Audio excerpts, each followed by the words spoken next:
नमस्कार मित्रांनो, मी स्वाती तोरसेकर एशा पृथ्वीमध्ये तुमचं स्वागत करते. म्हणतात ना, जीव तर मिरमुटला आणि बेंबीच्या देठापासून ओरडायची सवय जबरदस्त आहे.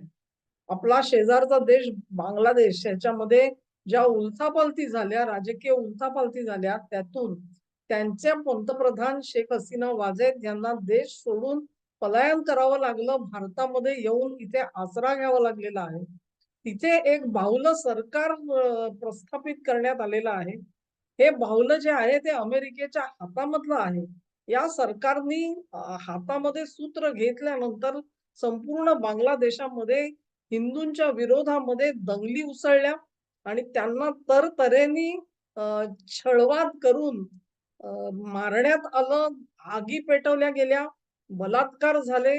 ह्या सर्वाची कोणी दाद घेत नव्हतं. त्या विरोधामध्ये बांगलादेशमधले हिंदू अखेर रस्त्यावर उतरले. परंतु तरी सुद्धा या ज्या कहाण्या आहेत त्या रोजच्या रोज तुमच्या आणि माझ्यापर्यंत येऊन पोहोचतायत.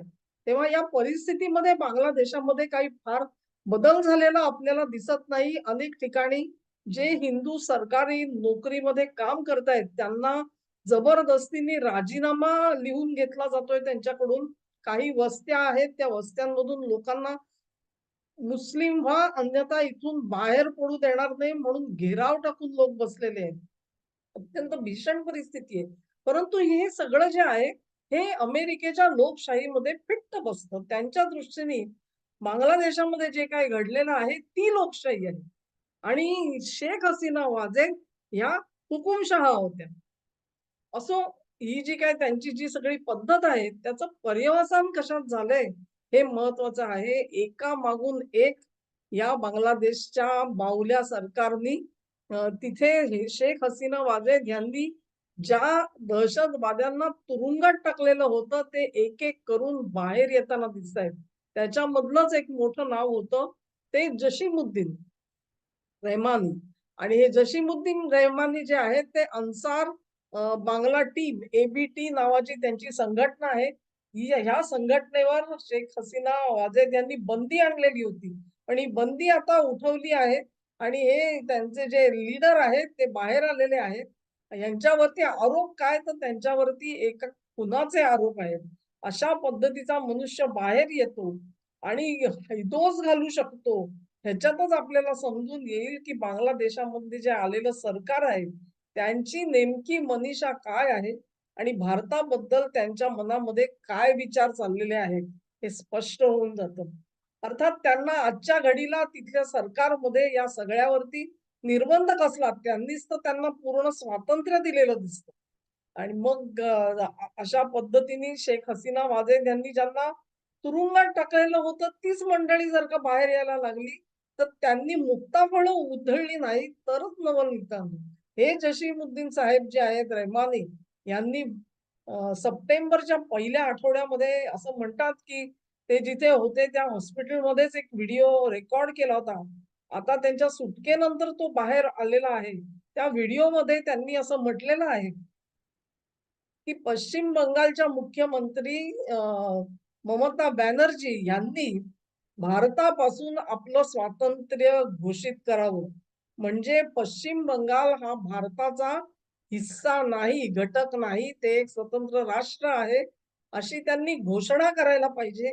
आणि ममता बॅनर्जी जर का अशी घोषणा करणार नसतील, तर पश्चिम बंगालमध्ये ज्याला आपण तो चिकन नेक म्हणतो, म्हणजे बंगालच्या वरचा जो एक छोटासा चिंचोळी पट्टी आहे, जी भारताला आणि ईशान्य भारताला आसामसह इतर जे 7 राज्य आहेत तिथे, त्यांना जोडणारी ती चिंचोळी पट्टी ज्याला चिकन नेक म्हटलं जातं, त्या चिकन नेक वरती आम्ही चीनला हल्ला करायला सांगू आणि हा भूभाग ताब्यात घेऊन तिथे आमचं राज्य प्रस्थापित करू, असं या जशीमुद्दीन रहमानी साहेबांचं म्हणणं आहे.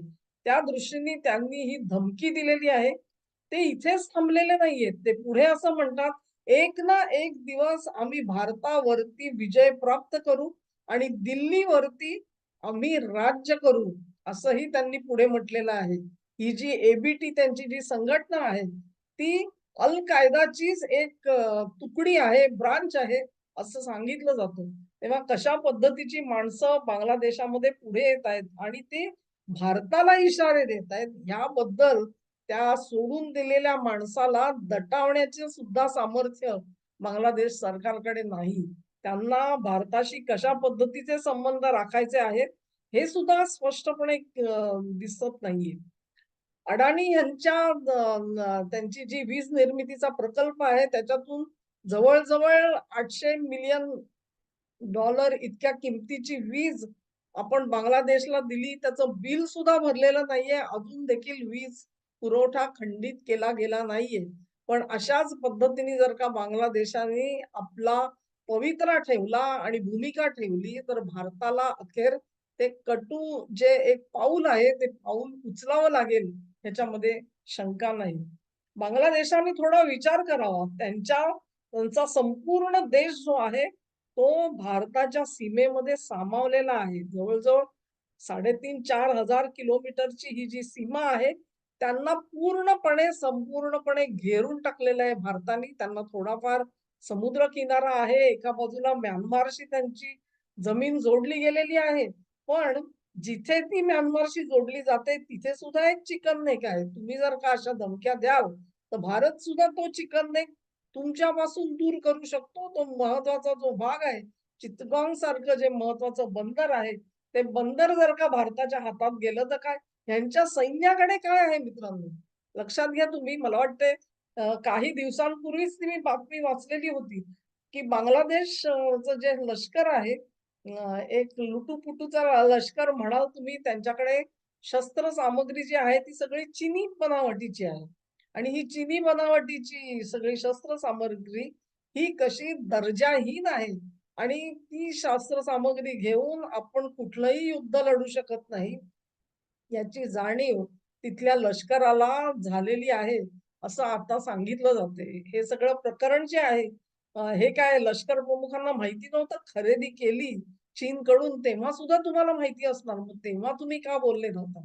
तर या सगळ्या प्रकाराची म्हणजे या शस्त्रास्त्र खरेदीचा जो सगळा दोष आहे ते खापर सगळं शेख हसीना वाजेद यांच्या कपाळावर मारायचं अशाच हेतूनी या सगळ्या गोष्टी आता पुढे येताना दिसतायत. कारण जेव्हा शस्त्रास्त्र खरेदी झाली तेव्हा शेख हसीना वाजेद पंतप्रधान होत्या. तेव्हा त्यांच्याच माथ्यावरती हे कापर हे करायचं आणि तुम्ही देशाचं हित कसं विकायला काढलेलं होतं हे सांगायचा प्रयत्न करायचा. पुन्हा एकदा एक लक्षात ठेवा, की सगळा आक्षेप घेतला जातोय तो चीनने दिलेल्या शस्त्रास्त्रांवरती. म्हणजेच बांगलादेशमध्ये बसलेलं जे प्रस्थापित सरकार आहे आत्ताच्या घडीला, बाहेरून आणलेलं बाहुलं सरकार जे आहे, ते चीनवर पाखड करतंय. याचा अर्थच असा, की अमेरिकेने त्यांना कशा पद्धतीने बसवलंय बघा आणि एकंदर त्या भूमीचा ताबा जो आहे, तो ताबा चीनशी लढता यावं, चीनला अटकाव करता यावा म्हणूनच या सगळ्या हालचाली उपखंडात झालेल्या आपल्याला दिसतायत.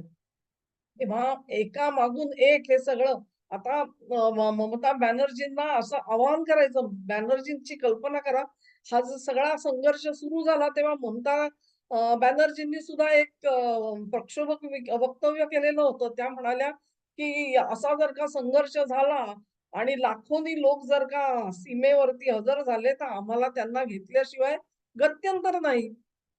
आता ह्या विधानावरती पुरेशी झोड उठल्यानंतर त्यांनी मान्य केलं, की केंद्र सरकार जे ठरवेल ते आम्ही त्याच्यानुसार वागायला तयार आहोत म्हणून. मला सांगा तुम्ही, की ही बाई ही राज्य चालवते का केंद्र सरकार चालवते? ह्याचाही तिला आता पूच उरलेला नाहीये. कारण परराष्ट्र धोरण हे भारत सरकार ठरवतं. दुसऱ्या एखाद्या देशामधून आपल्या देशामध्ये जर का नागरिक स्थलांतरित होत असतील, तर त्या स्थलांतरितांना कशा पद्धतीने देशात आसरा द्यावा, त्यांचे कोणते हक्क त्यांना सांगितले जावेत, ह्या सगळ्याचं धोरण केंद्र सरकार ठरवत असतं. पण तेही सगळं धुडकावून देऊन ममता बॅनर्जींनी ते वक्तव्य केलं. मग आता बांगलादेशमधला हा जो दहशतवादी आहे, तो त्यांना जर का अशी आवाहनं करायला लागला, तर त्यात काही नवल नाही. गमतीचा भाग असा आहे मित्रांनो, की ज्या पद्धतीने ममता बॅनर्जी हे सगळं प्रकरण हाताळतायत, त्याच्यामध्ये त्यांच्या डोक्यात एक किडा त्यांना पंतप्रधान व्हायचं असेल आणि पंतप्रधान जर का भारतात होता येत नसेल, तर संयुक्त बांगलादेशाचं पंतप्रधान पद माझ्याकडे चालू झालंय असंही त्या म्हणू शकत असतील. कोण जाणे त्यांच्या त्या मागे कोण कोण उभे आहेत या घडीला हे आपल्या समोर आता स्पष्ट नाहीये.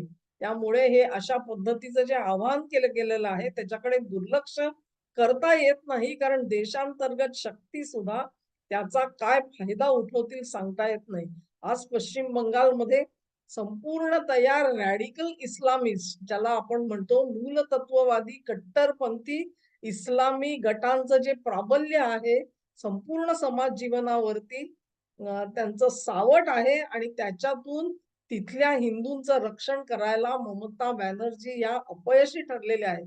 ह्या परिस्थितीमध्ये जर का अशी आव्हानं येत असतील तर मात्र तो धोक्याचा इशारा भारतासाठी आहे. धन्यवाद मित्रांनो. तुम्हाला व्हिडिओ आवडला असेल अशी आशा करते. तुम्हाला आवडला असेल तर लिंक शेअर करा, व्हिडिओला लाईक करा, चॅनेलला सबस्क्राईब करा आणि तुमचं सहकार्य माझ्यासोबत असंच राहू द्या. नमस्कार.